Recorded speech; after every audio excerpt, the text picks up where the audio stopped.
Assalamualaikum warahmatullahi wabarakatuh. Alhamdulillahi rabbil alamin wa bihi nasta'in. Wassalatu wassalamu ala khatamil anbiya'i wal mursalin nabiyina Muhammadin wa ala alihi wa sahbihi ajma'in. Amma ba'du. اليوم نكمل المباحث المتعلقة بالإخلاص. Kita sempurnakan perbincangan kita tentang perkara-perkara yang berkaitan dengan ikhlas. Jadi musannif hafizahullah ta'ala, pengarang kitab kita ini Syekh Khalid As-Sabt hafizahullah, dalam kitab beliau A'mal Al-Qulub, kemudiannya membuat satu fasal tentang al-atharu al-mu'ajjalah lil-ikhlas. Kesan ikhlas, dan kesan ikhlas ni dibahagikan kepada dua, al-atharul mu'ajjalah dan al-athar al-mu'ajjalah. Al-mu'ajjalah dengan al-mu'ajjalah. Sebab kebaikan yang Tuhan bagi kepada kita ada dua. Al-khairatul mu'ajjalah wal khairatul mu'ajjalah. Lepas tu kita berdoa kepada Allah Ta'ala, Allahumma inni as'aluka al-khaira kullah. Allahumma inni as'aluka minal khairi kullih, ajilihi wa ajilih. Ma alimtu minhu wa ma lam a'lam.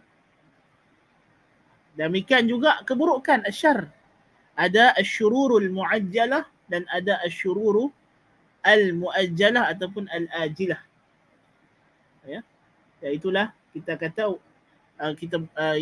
mu'ajjalah ataupun al-ajilah dengan ain. Al-ajilah ialah yang di dunia, yang segera. Ajilah maknanya segera. Segera. Al-ajilah dengan hamzah, yakni di akhirat, yang akan datang, di segera. Al-mu'ajjalah dengan hamzah, mu'ajjalah dengan ajilah, yang ini adalah yang akan datang. Ya, itulah di akhirat. So, kebaikan yang Tuhan bagi kepada kita ni ada dua jenis kebaikan.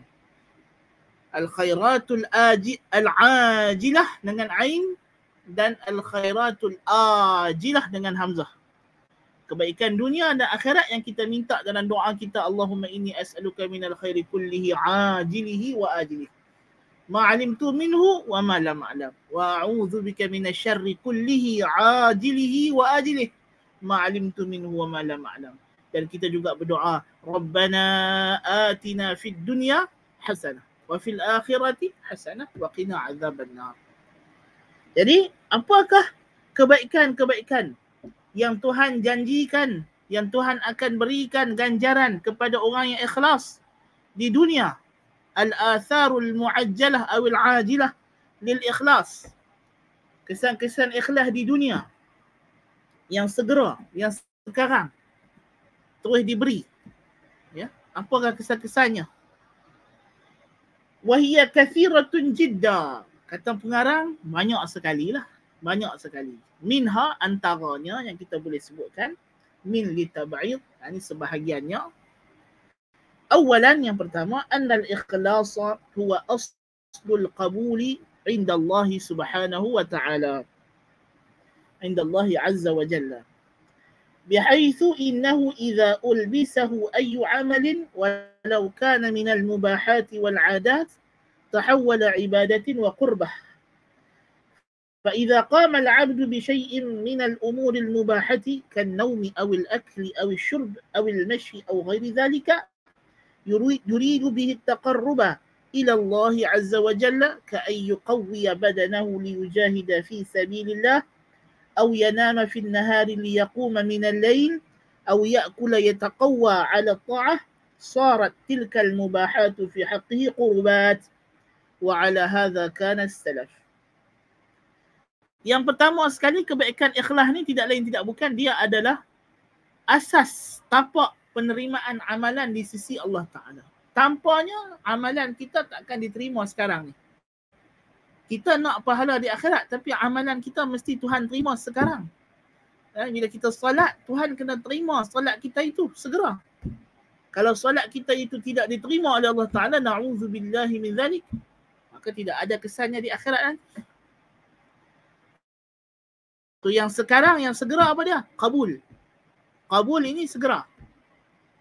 Ini mesti kita kena pastikan amalan ibadah yang kita buat itu menepati syarat-syarat kabul. Apa dia syarat kabul? Dua benda. Yang pertama ialah ikhlas. Yang kedua ialah mutaba'ah, ikut Nabi SAW. So ikhlas ini adalah syarat. Innamal a'malu binniyat wa innamal likulli imri'in ma nawa. Faman kanat hijratuhu ila Allah wa rasulihi fa hijratuhu ila Allah wa rasulihi. Bahkan lebih daripada itu, ikhlas ni menjadikan amalan yang bukan ibadah khas, bukan ibadah khusus, ibadah am, menjadikan amalan-amalan yang asalnya bukan ibadah, amal yang mubah, harus, atau benda-benda yang bersifat adat, yang mana benda ini tidak disyaratkan padanya ikhlas, tapi kalau kita ikhlas, mendapat ganjaran di sisi Allah Subhanahu wa taala. Seperti makan, minum, tidur, berjalan, berlari, bersukan, berehat. Ya? Bila satu orang dia tidur pasal dia nak bangkit tahajud, kita memang tengah hari kita akan mengantuk. Lepas kita dah buat kerja rumah apa semua, ataupun kita buat kerja-kerja pejabat, tengah hari rasa mengantuk. Biasalah, badan kita mungkin akan shutdown. Automatically dia akan tidur.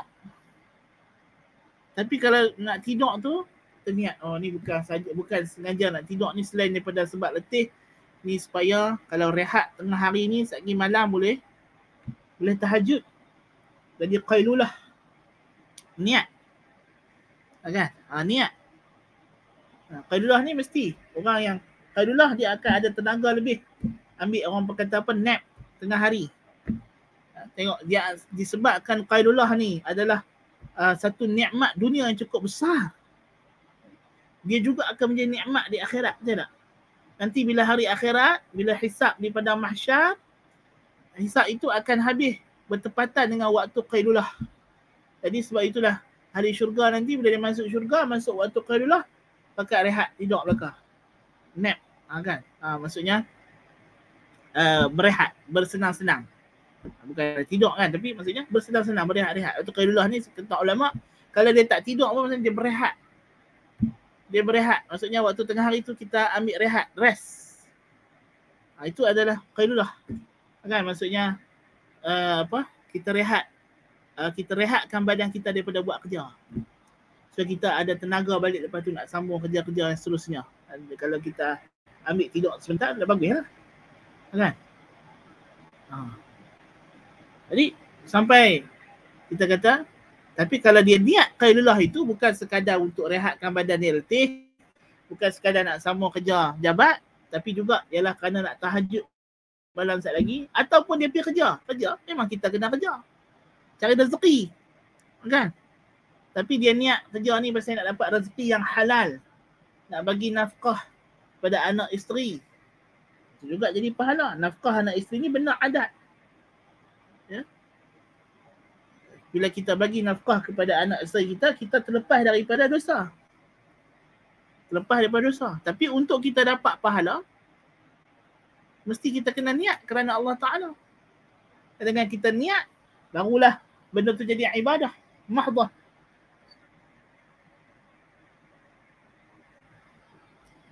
Sebab bagi makan anak bini dia, yang kata manusia, binatang bagi makan anak bini dia.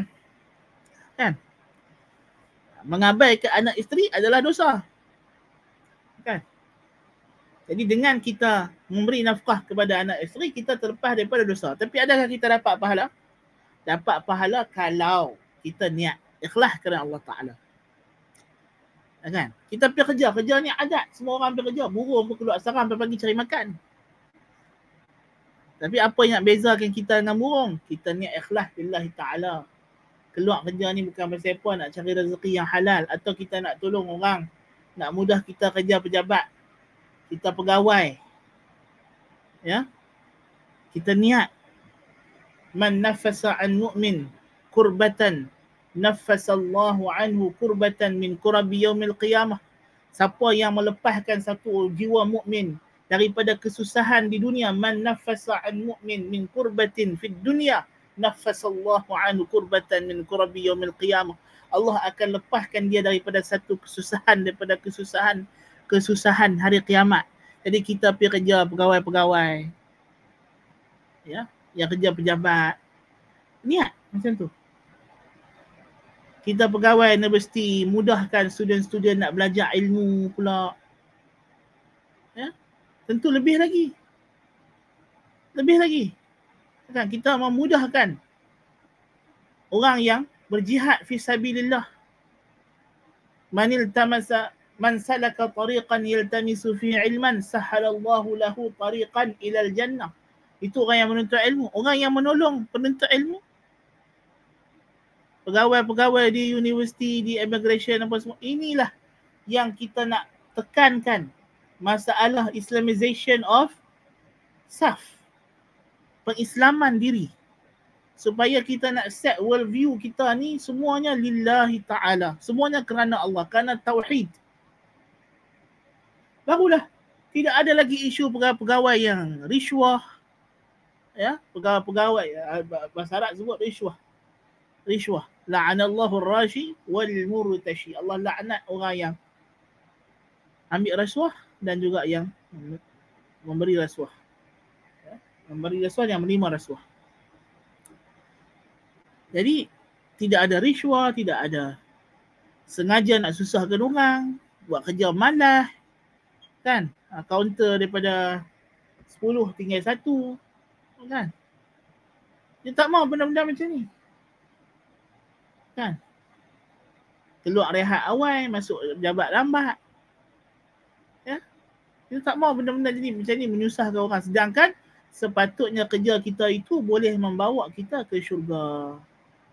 Tapi disebabkan kita silap langkah, daripada kita sepatutnya boleh menjadikan kerja kita itu sebagai satu cara untuk kita meningkatkan derajat kita dalam syurga, akhirnya menambahkan kedalaman kita ke dalam neraka. Na'udzubillah min dzalik. Itu kita takut. Itu kita tak mahu. Jadi dengan ikhlas, bila kita buat satu perkara, memang kerana Allah Ta'ala, kita hadirkan, kita aware akan muraqabah Allah Ta'ala. Kita sedar bahawa Allah Ta'ala duk perhati kita buat kerja. Maka itu menjadikan kita jujur, amanah, integriti. Ya, buat kerja dengan betul. Ya.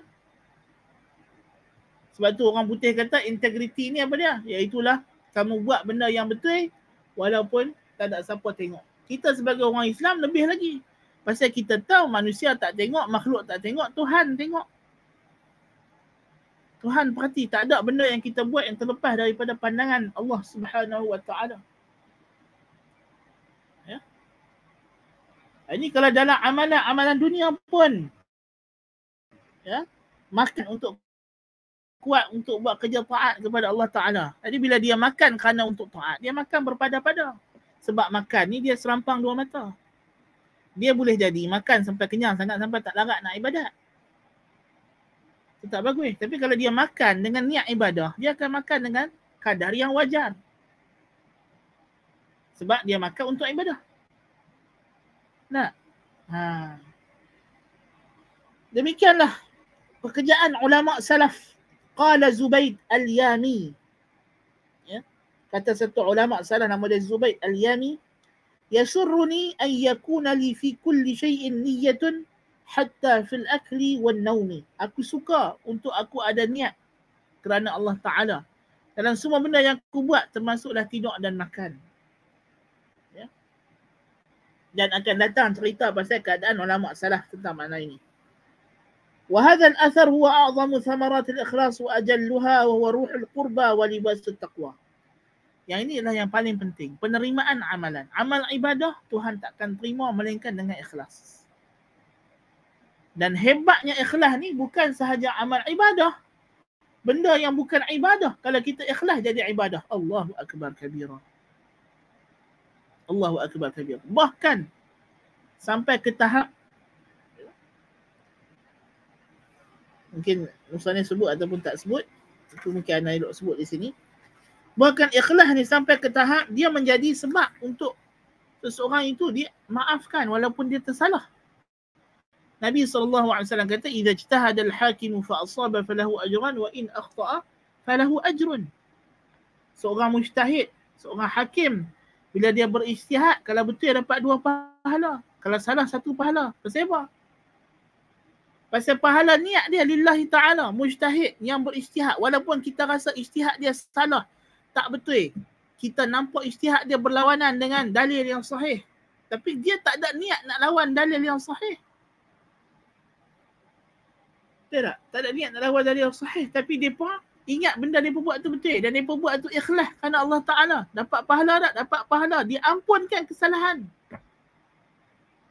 Ibnu Taimiyah rahimahullah ta'ala begitu memahami kaedah ini sehingga kan bila dia diseksa, dibuat macam-macam, tahanan oleh musuh-musuhnya, anak-anak murid dia kata, Tok Guru, mainlah kami nak ringgut satu negeri Mesir ni.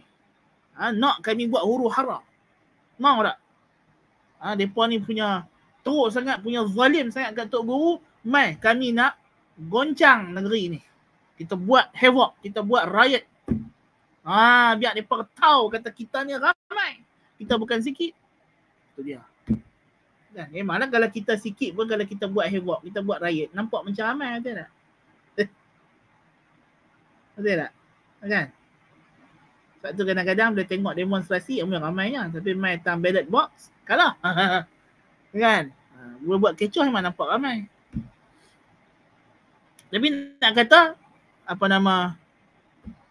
mereka ni, mereka dah tak tahan lah. Tok Guru mereka kena macam-macam tahan lah. Ibn Taimiyah kata tak payahlah. Mereka yang buat macam-macam dekat aku ni, duk hina aku, duk seksa aku, tahan aku, zalim aku ni, boleh jadi mereka ni dapat pahala. Anak-anak murid dia terkejut, tercengang. Apa ni? Buat jahat pun dapat pahala. Kan? Buat zalim dapat pahala, apa benda ni? Dia kata kalau macam tu, maknanya dia pun betul. Tok Guru salah. Taimiyah kata, dah, aku betul, dia pun salah. Taimiyah yakin dia betul. Tapi mereka ni, Taimiyah kata, mereka ingat mereka betul. Dan mereka ingat betul tu, mereka ijtihad. Mereka ingat aku ni salah. Dan mereka buat apa mereka buat dekat aku ni, mereka ingat mereka buat tu, mereka buat benda betul. Lillahi ta'ala. Mereka memang nak jaga akidah orang, nak jaga. Dan mereka ingat aku ni sesat. Nak buat macam mana? Taimiyah kata, Subhanallahil azim. Sampai terang tu, kefahaman ulama tentang ikhlas. Ikhlas ni dia boleh memadamkan kesalahan di sisi Allah Ta'ala. Bila Ibn Taimiyah bahas tentang masalah maulid, dia kata boleh jadi orang yang sambut maulid yang memang kerana cinta dekat Nabi. Walaupun maulid tu salah, dia akan dapat pahala. Bukan pahala atas buat maulid, tapi pahala atas ikhlas itu. Macam mana hakim yang silap ijtihad tadi, ijtihad dia yang salah tak ada pahala. Dan sepatutnya dia berdosa. Tapi disebabkan dia ikhlas lillahi ta'ala dan dia ikut prosedur yang betul, kesalahannya itu dimaafkan dan tetap diberi pahala niatnya. Mana niat tu dia tidak berpackage dengan amalan dia tadi. Sebab itu bila kita niat nak buat satu benda yang man hamma bihasanatin, siapa yang dah memang bersungguh-sungguh ada kesungguhan nak buat benda yang elok, yang baik, kemudian ada benda yang menghalang dia daripada nak buat, pahala dah tulis satu dah. Pahala dah tulis satu dah. Kan? Tapi siapa yang berazam nak buat benda yang buruk, kan? Siapa yang terlintas di benak dia nak buat benda yang buruk, kan? Terlintas saja. Pasal memanglah setan lintas. Terlintas nak buat benda baik, satu pahala. Terlintas nak buat satu benda baik, itu pahala. Walaupun lepas tu kita tinggal tak buat pun, mungkin sebab saja malas ke apa, kan dapat satu pahala dah. Benda buruk, kalau kita lintas di hati kita nak buat benda buruk, lepas tu kita tak buat, tidak ditulis apa-apa, bahkan tidak ditulis, melainkan kalau kita buat. Berbeza kalau dia ham. Kalau dia dah sungguh-sungguh nak buat, yang sebentar lain lah. Kan?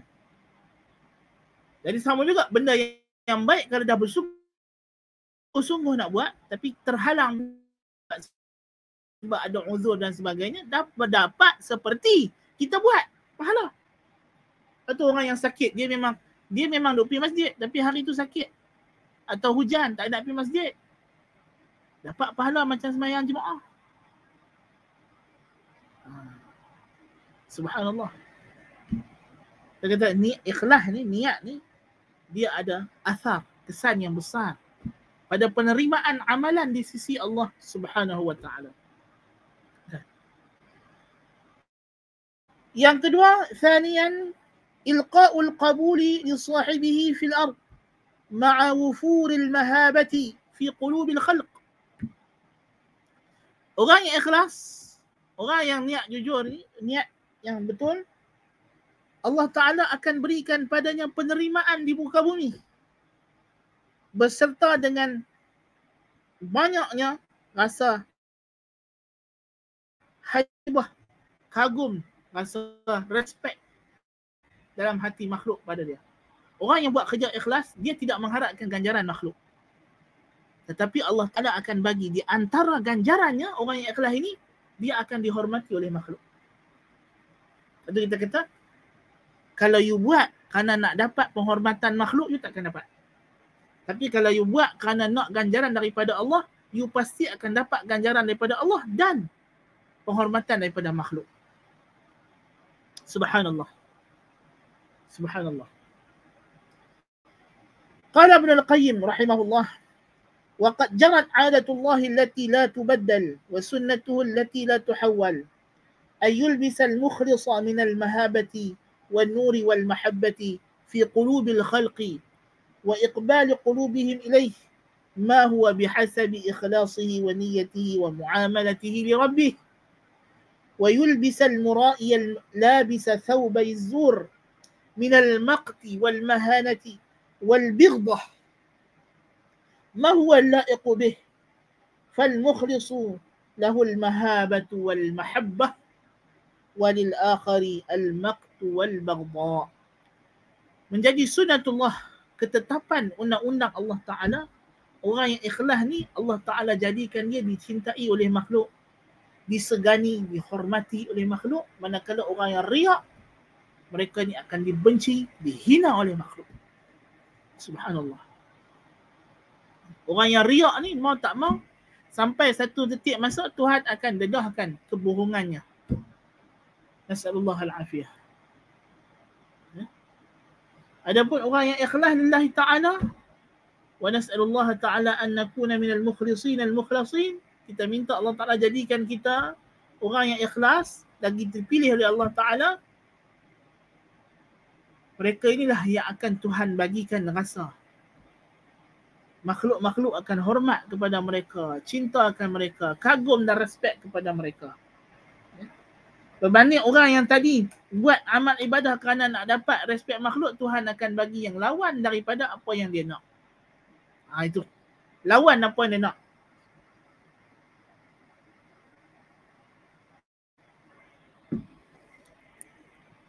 Lawan apa dia nak hormat makhluk, Tuhan bagi dia hina daripada makhluk. Makhluk rasa jijik, hina, marah, benci kepada dia. ولذلك فمن كان من أصحاب الإخلاص فإن الله يجعل في عمله القبول ويعمه بالخير والبركة.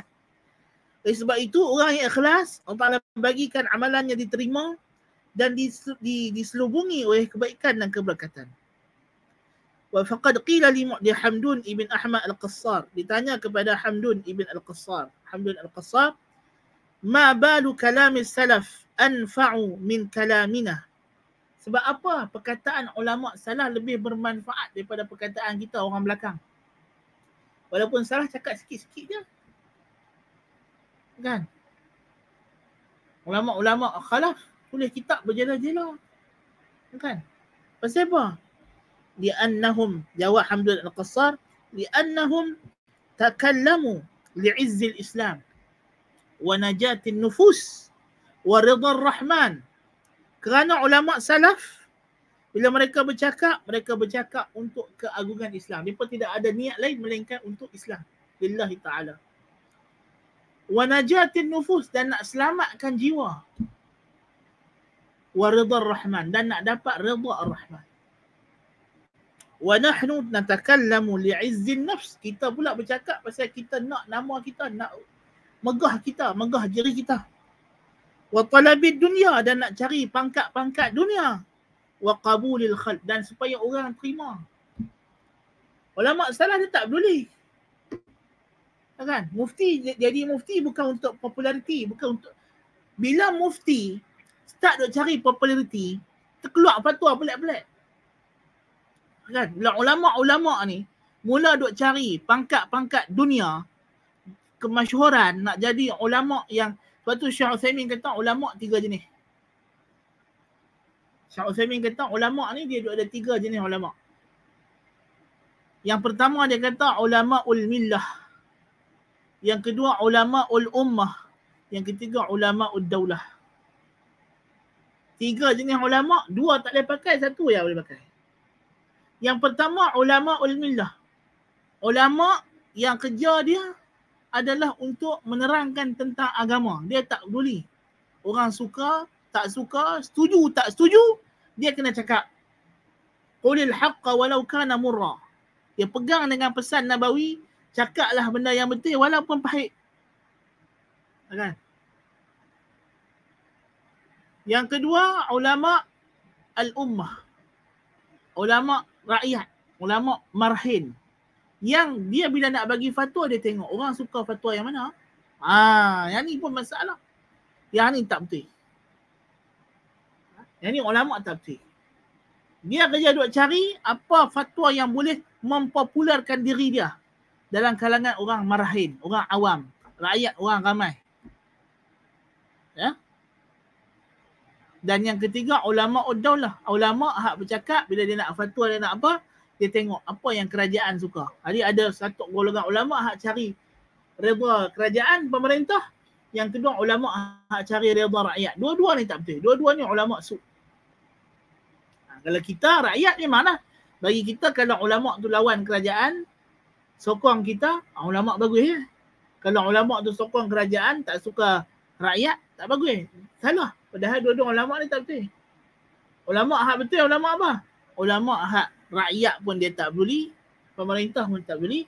Yang penting kalau benda tu hak, benda betul, sebab tugas dia, tugas ulama dia di tengah-tengah. Hubungan dia dengan rakyat ke, dengan pemerintah ke, satu sama saja. Mereka ini adalah mad'u dia, orang apa, subjek dakwah. Tugas dia ialah nak mengajak mereka kembali kepada agama Allah Subhanahu wa taala, kembali kepada ajaran Allah Taala, agama Allah Taala. Pemerintah pun sama, rakyat pun sama. So dia tidak ada differentiate. Jadi kalau benda tu salah, dia cakap salah. Sama ada rakyat suka, pemerintah suka, rakyat tak suka, pemerintah tak suka. Kalau dah inilah agama Allah, inilah benda yang kita kena cakap. Tak? Kita jangan duk peduli. Anak murid nak lari, anak murid nak tahzir tok guru, lantak pi. Yang rugi depa. Kalau benda tu dah memang hak, benda itu memang ajaran Allah Taala, ajaran Rasul, kita kena cakap. Kita kena ambil the stand, pendirian. Kan?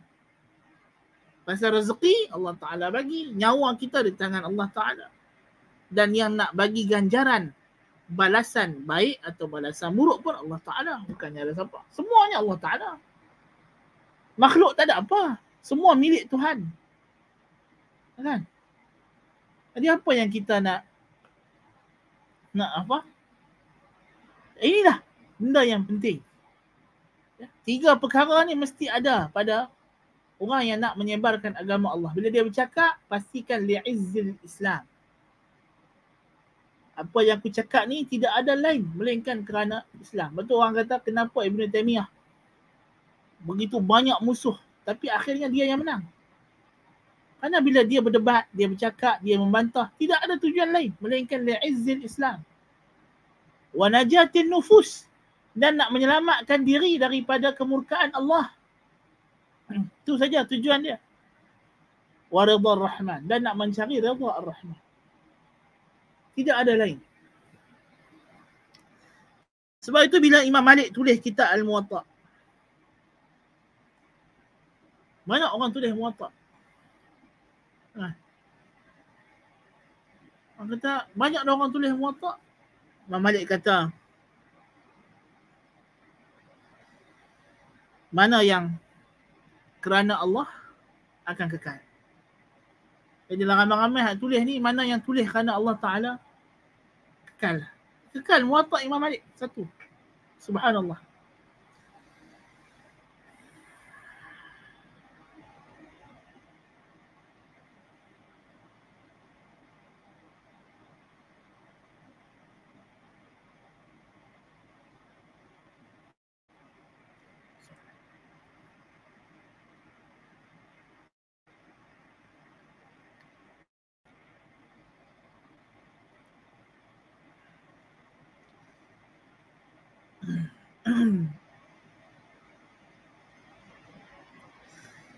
Dan ini memang ulama salaf masyhur terkenal dengan keikhlasan. Dan cerita-cerita mereka ni nanti akan datang pada bab yang khusus. Yang ketiga, annal ikhlasa huwa at-tariq ila mahabbatillah azza wa jalla wa nasrihi wa riayatihi. Ikhlas ni adalah jalan untuk kita mencapai cinta Allah dan bantuannya dan penjagaannya. Allah Ta'ala kata, لقد رضي الله عن المؤمنين إذ يبايعونك تحت الشجرة فعلم ما في قلوبهم فأنزل السكينة عليهم وأثابهم فتحا قريبا. Tengok apa Allah Ta'ala kata pasal sahabat yang bai'at dari bai'atul ridwan. Dia kata laqad radiyallahu 'anil mu'minina idh yubayyi'unaka tahta asy-syajarah. Allah telah redha dengan semua yang bai'at dekat kamu bawah pokok ni, bai'atul ridwan. Nabi kata la yalijin nara ahadun bai'a tahta asy-syajarah. Tak masuk neraka seorang pun yang bai'at di bawah pokok. Bayangkan depa ni semua sahabat ni. Pasal apa Tuhan kita? Pasal apa Tuhan kata Tuhan redha pada mereka? Fa'alima ma fi qulubihim. Sebab Allah tahu apa yang ada dalam jiwa mereka. Mereka ikhlas. Mereka memang datang berjuang kerana Allah. Fa'anzala as-sakinata 'alaihim. Maka Tuhan turunkan ketenangan kepada mereka. Wa athabahum fathan qariba. Dan Tuhan bagi ganjaran pembukaan yang dekat. Itulah pembukaan kota Makkah. Subhanallah. Kerana ikhlas. Ya.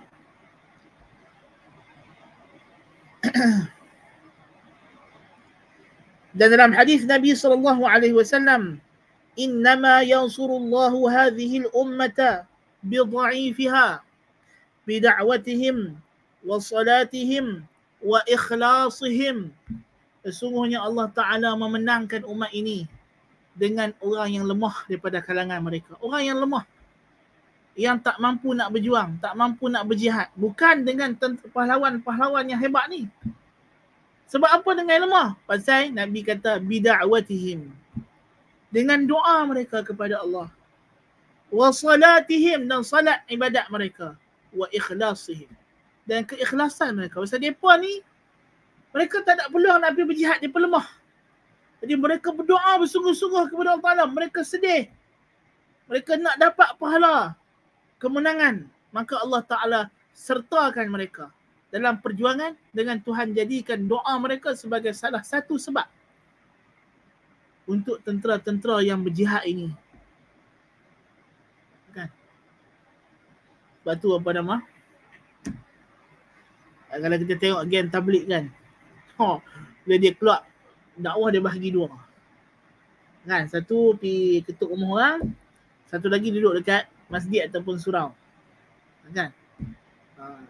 Sama juga taktik dulu apa nama tu Mu'tazilah. Wasil bin Atha, bila dia hantar anak murid dia pergi dakwah, dia dengan anak murid yang lain di masjid akan berdoa, berzikir kepada Allah Ta'ala. Tapi hakikatnya ini benda tu dan ada sadaran je dalam kita sebagai ahli sunnah wal jamaah, sepatutnya lebih lagi. yang tidak mampu membantu, jangan membuat kritikan yang meruntuhkan. Jangan asyik nak tahu, nak tahzir saja. Kan? Dan kalau kita ni boleh takwil perkataan saudara kita seagama, seperjuangan, semanhaj kepada makna yang sahih, kita patutnya bawa makna yang sahih. Kita tengok tadi dalam kat Twitter, ni perangai orang geng Salafi di barat ni satu hal juga. Depa ni tak ada orang kata apa, kurang rahmat sesama mereka, sedangkan mereka di negeri kafir. Mereka berhajat kepada rahmat sesama mereka yang lebih. Bukan saja rahmat sesama Salafi, bahkan rahmat sesama dengan ajaran yang berlawanan dalam dakwah, nak berhadapan dengan musuh Islam yang lebih common. Ada kawan seorang ni, dia dakwah, dia duduk berdebat dengan Mak Saleh apa orang pihak Kristian ni. Kan, jadi kawan tu tak mau dengar. Kalau datang daripada Islam, dia tak mau dengar. Tapi dia kata pasal saya ni orang yang ikut kebenaran. Jadi kawan hak pendakwah ni katalah, tak apalah, jangan ikut Islam tapi ikut kebenaran. Dah jadi isu. Nak suruh kawan hak cakap ni bertobat. Pasal apa cakap jangan ikut Islam, ikut kebenaran. Kawan cakap dalam keadaan debat. Dalam keadaan benda tu makruf, maksud dia bukan konteks dia bercakap dengan kawan yang dia duduk berdebat itu. Dah kawan tu kata kalau benda tu main pada Islam, aku tak mau dengar. Pasal apa aku ni orang yang jenis ikut kebenaran. I'm the one who follow truth. Ada kata tak apalah ikut kebenaran. Kalau tak mau ikut Islam, ikut kebenaran. Pasal ikut Islam, ikut kebenaran mesti akan datang pada Islam, tidak? Kan? Macam kita bagi hujah pada orang kafir. Walaupun kita tak baca ayat Quran pada dia, tapi pasal kalau kita baca ayat Quran, mungkin dia tak mau percaya, tak mau dengar. Tapi isi kandungan yang kita sampai pada dia ialah Quran lah. Tapi dengan olahan kita. Quran dah bagi kepada kita kunci-kuncinya, logik-logiknya untuk kita guna. Bukan mesti kita nak kena baca nas ayat Quran tu. Kan? Ya, itu pun jadi masalah. Tadi dah datang geng-geng tahzir ni. Kan? Kena istihad taubat. Kena cakap ni salah ni. La ilaha illallah Muhammadur Rasulullah. Awak dah yang bongok sampai tu. Kan? Rahmatlah sikit. Bukannya dia sengaja nak benda tu. Dan dia bercakap dalam konteks yang kita boleh terima apa dia cakap tu. Bodoh ni, perkataan ni memang salah. Siapa kata? Siapa ajak hampa? Inilah masalah golongan-golongan geng tahzir ni. Kan? Yang mengaku Salafi tapi bukan Salafi betul pun. Kan? Mereka syok suka tahzir orang supaya nampak mereka je ahli sunnah wal jamaah. Dan akhirnya orang kena tunduk. Mereka ni orang yang ada hubbur riyasah. Orang yang sukakan kepimpinan. Tapi dan yang politik tak erti, tak boleh. Akhirnya gunakan platform dakwah. Menyusup dalam platform dakwah. Tidak ada, itulah masalah, tidak ada keikhlasan. Nak suruh, nak paksa kawan hak yang cakap tu buat video minta maaf. La ilaha illallah Muhammadur Rasulullah. Apa ni? Apa benda ni? Kawan tu bercakap dalam konteks. Engkau kena tengok konteks. Sebab tu dulu bila Syekh Rabi' kritik Syekh Qutub apa semua, Syekh Albani tegur. Syekh Albani kata maksudnya pasal apa kawan ni, kan? Maksudnya Syekh Rabi' ni terlalu sathi. Maksudnya apa yang Syekh Qutub cakap tu kritik pula tanpa melihat kepada konteks. Tanpa melihat kepada perkataan-perkataan dia yang lain yang menafsirkan. Sebab kalau kita ambil macam itu, memanglah samalah perangai orang Sufi Aswaja kritik Ibn Taymiyah. Macam dulu saya pergi satu seminar, konon-kononnya seminar antarabangsa lah. Pasal Ibn Taymiyah. Satu pembentang tu punyalah Ibn Taymiyah ni ganah pasal apa? Pasal dalam kitab dia banyak perkataan dibunuh, dihukum bunuh. La ilaha illallah. Apa? Aku tengoklah konteks ayat dia cakap. Bunuh, siapa yang bunuh? Pemerintah. Dan memang kalau itu hukum syarak. Pemerintah dibenarkan untuk menghukum bunuh kepada beberapa penjenayah. Nampak macam mana? Kan? Tengoklah konteks. Kalau kau ambil perkataan tu sebulat-bulat sebiji, memanglah. Depa yang bercakap selama ni pasal takwil lah, pasal apa lah. Rupanya depa lah yang berotak terlalu literal. Yang bahkan ni bukan literal ni. Ini memang jumud. Beku. Literal tak ada masalah. Yang masalah ni kebekuan, pemahaman. Kan?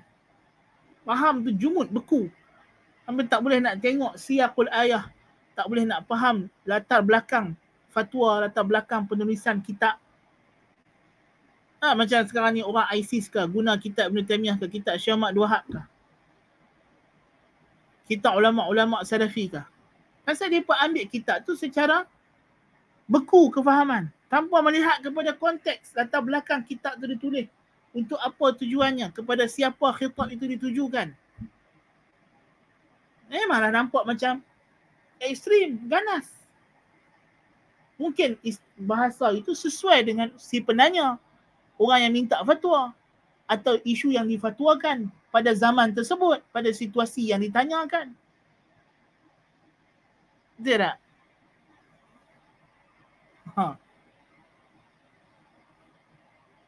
Jadi, tak bolehlah engkau terus tuduh kata, disebabkan engkau faham fatwa dia dengan cara yang salah. Engkau faham fatwa dia dalam konteks zaman engkau. Memanglah nampak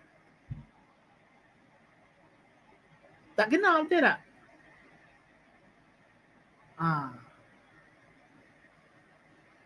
Tapi inilah kita kata macam sekarang. Bila orang bercakap pasal kata bumi mengelilingi matahari, matahari mengelilingi bumi.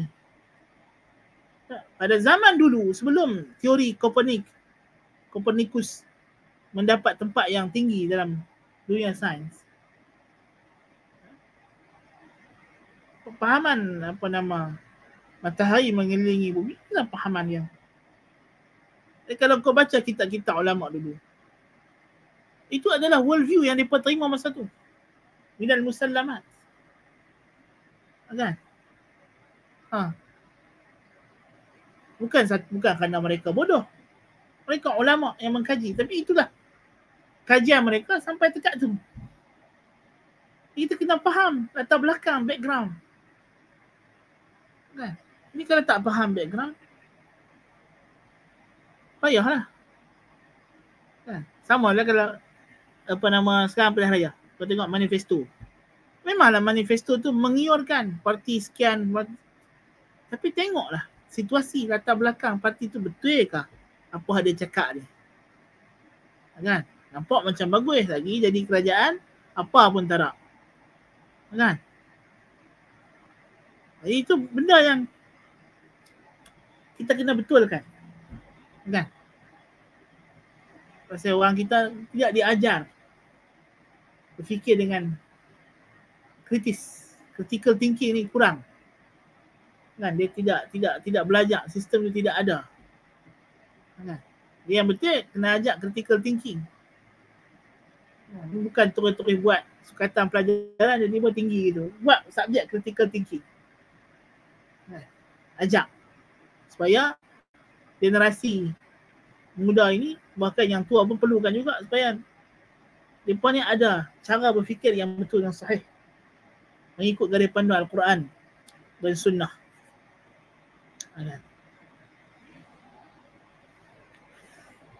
Jadi poin dia di sini, balik pada cerita kita ni adalah dengan ikhlas kita akan memperolehi kecintaan Allah Subhanahu Wa Taala. Dan Allah bila dia cinta, dia terima amalan kita, maka kita juga akan dicintai oleh makhluk, makhluk juga akan menerima. Itu kalau fokus kita bila buat apa benda pun ikhlas lillahi ta'ala. Apa yang ikhlas kerana Allah akan mendapat penerimaan. Apa yang Allah cinta akan kekal. Allah kata kullu syai'in halikun illa wajhah.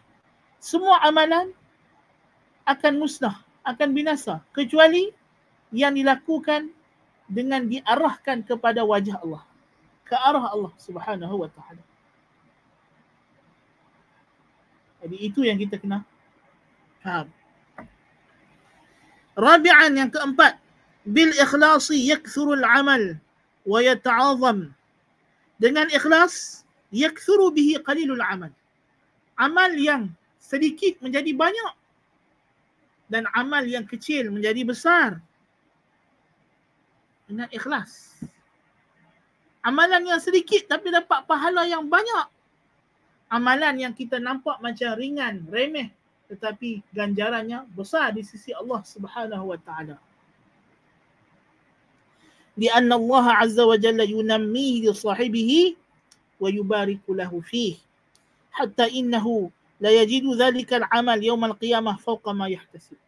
Karena Allah Taala akan ternak, Allah akan laburkan. Pelaburan ni kita duk kira nak melabur duit, tapi lebih penting lagi tuan-tuan dan puan, kita kena melabur pahala. Pastikan pahala kita not just as a saving, but also as an investment.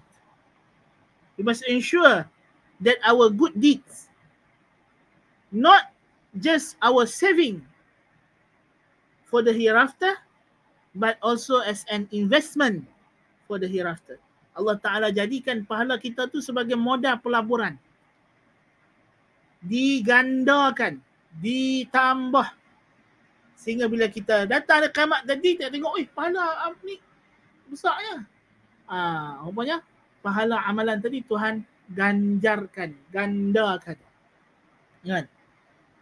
Dalam hadis Nabi SAW, ma tasaddaqa ahadun bi sadaqatin min tayyibin ولا يقبل الله إلا الطيب إلا أخذها الرحمن بيمينه وإن كانت تمرة فتربو في كف الرحمن حتى تكون أعظم من الجبل كما يربي أحدكم فلوه أو فصيله. Tidak ada orang yang bersedekah dengan sedekah yang baik, yang elok daripada sumber yang halal. Dan Allah Ta'ala tidak menerima sedekah melainkan daripada sumber yang halal, yang baik. Melainkan Allah Ta'ala akan mengambil sedekahnya dengan tangan kanannya, tangan kanan Allah Ta'ala.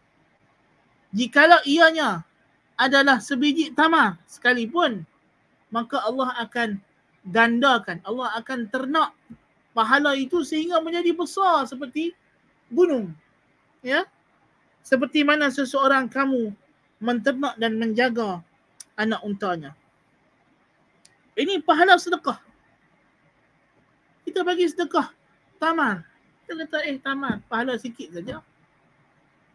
Kita duk jangka nanti pergi akhirat kita sedekah sebiji tamar tu adalah pahala sikit, dapatlah ganjaran tak tahu mana dalam syurga. Tengok tu dia. Seolah-olah macam kita sedekah segunung Uhud. Pahala dia. Kan?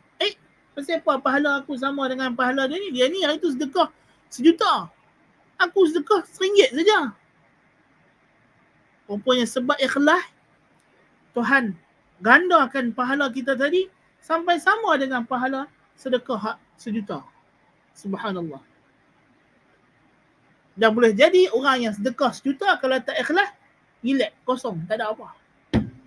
Pahala tak ada. Mai tengok tak ada apa. Kawan hak zakah RM1 tu dia pahala macam 1 juta. Dia hak zakah 1 juta, apa tak ada, kosong, zero. Telur ayam pun tak ada. Subhanallah. Boleh berlaku? Boleh berlaku. Kerana apa? Kerana ikhlas. Sebab tu kata Ibn Mubarak,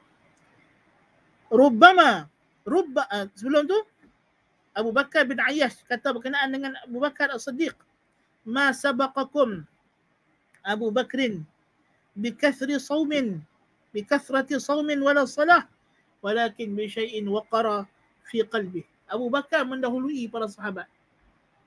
Bukan kerana banyak salat, banyak puasa. Walaupun memang dia banyak salat dan dia banyak puasa, betul. Tapi bukan not the numbers that count. The secret is not at the numbers. The secret is not about how many, but about the quality. Quality ibadat itu sesuatu yang ada pada tersemat di jantung jiwanya, di kalbunya, keikhlasannya itu. Dan kata Abdullah bin Mubarak, Syekhul Islam yang pertama, rubba amalin saghirin tu'azzimuhu niyyah wa rubba amalin kabirin tusaghiruhu niyyah. Banyak amalan yang kecil tetapi dibesarkan oleh niat. Dan banyak amalan yang besar tapi dikecilkan oleh niat. Subhanallah. Itu kata ikhlas itu menjadikan amalan kita. Ya. Sebab tu kata sebahagian wasiat ulama salaf, akhlisun niyyah fi a'malika yakfikal qalilu minal amal. Buatlah dengan ikhlas, maka amalan yang sikit pun sudah cukup. Amalan sikit tapi ikhlas cukup. Daripada kau buat amalan banyak-banyak tak ikhlas, tak jadi apa.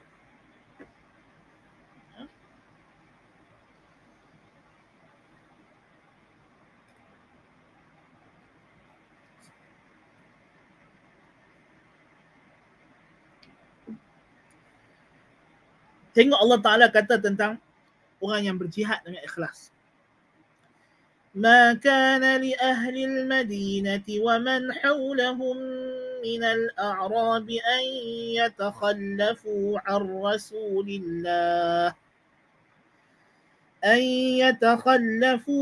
رسول الله ولا يرغبوا بأنفسهم عن نفسه ذلك بأنهم لا يصيبهم ظمأ ولا نصب ولا مخمصة في سبيل الله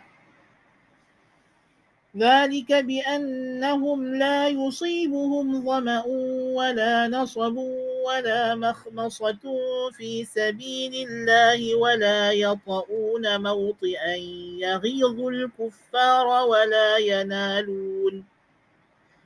ولا ينالون من عدو نيلا إلا كتب لهم به عمل صالح إن الله لا يضيع أجر المحسنين.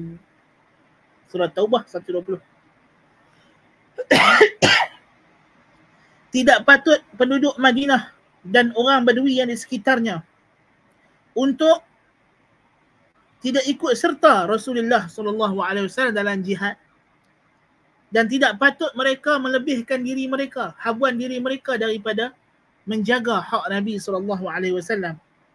Ini kerana tidak ada satu kedahagaan, kesusah payahan, kelaparan yang menimpa mereka di jalan Allah, dan satu tempat yang mereka pijak yang dengan itu menakutkan musuh-musuh Allah daripada orang kafir, dan tidaklah mereka mendapat serangan daripada orang kafir, melainkan Allah tetapkan bagi mereka amal salih. Sesungguhnya Allah tidak sia-siakan ganjaran pahala orang yang muhsin, orang yang buat betul-betul ikhlas jujur kerana Allah Ta'ala. Bukan sahaja waktu perang, segala jalan yang mereka tempuh susah payah sepanjang perjalanan itu. Jadi kita pergi masjid, bukan masa semayang saja. Start kita berjalan keluar rumah daripada satu langkah. Setiap langkah, satu langkah menghapuskan pahala dosa, satu langkah mengangkat derajat. Dan selama mana kita duduk dalam masjid, i'tikaf, lepas semayang. Selagi mana kita menanti waktu salat, dalam salat. Lepas semayang, kita duduk tempat semayang kita, berzikir selama mana tidak ada hadas kecil, tidak berhadas. Kita dalam salat. Kan? Subhanallah. Jadi, ya, Tuhan bagi pahala. Ya. Yang menentukan pahala itu ialah keazaman kita nak buat benda tersebut. Waktu Nabi SAW kata, "Man ihtabasa farasan fi sabilillahi imanan billahi wa tasdiqan biwa'dih, fa inna shib'ahu wa riyahu wa rawthahu wa bawlahu fi mizanihi yaumil qiyamah." Siapa yang bela kuda, tahan kuda, persiapan nak berperang di jalan Allah kerana beriman dengan Allah, membenarkan janji Allah, maka kenyangnya kuda itu makan, hilang dahaga dia minum, kencing kuda, berak kuda itu akan menjadi amalan kebaikannya di hari akhirat. Walaupun dia tak pergi perang, tapi dia bersedia, prepare. Tentera-tentera kita, askar-askar kita duduk di camp, dia buat apa? Dia pun tak perang pun. Sampai pencen, tak pernah perang. hari-hari pagi-pagi duk gosok kasut, kemas baju, ya. Itu semua pahala. Bayangkan kalau dia kerja askar 20 tahun, 30 tahun. Subhanallah. Besar pahala. Bukan pahala kecil anak, bukan sebarang badat. Jihad fisabilillah. Pertahankan negara Islam, pertahankan Amirul Mukminin. Kita punya yang di-Pertuan Agong. Kan? Itu adalah sebesar-besar jihad fisabilillah. Kan? Subhanallah. Pertahankan daulah Islamiah. Mereka dalam well prepared, bersedia buat kerja hari-hari itu, kawat apa semua panah terik tu. Dapat pahala. Bukannya benda yang sia-sia. Kan?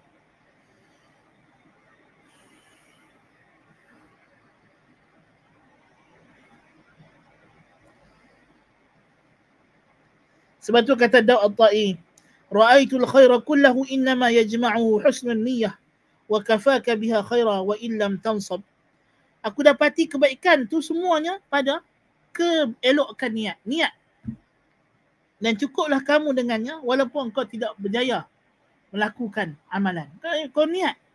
Niat dulu. Jadi tak jadi buat belakang cerita. Hari-hari niat.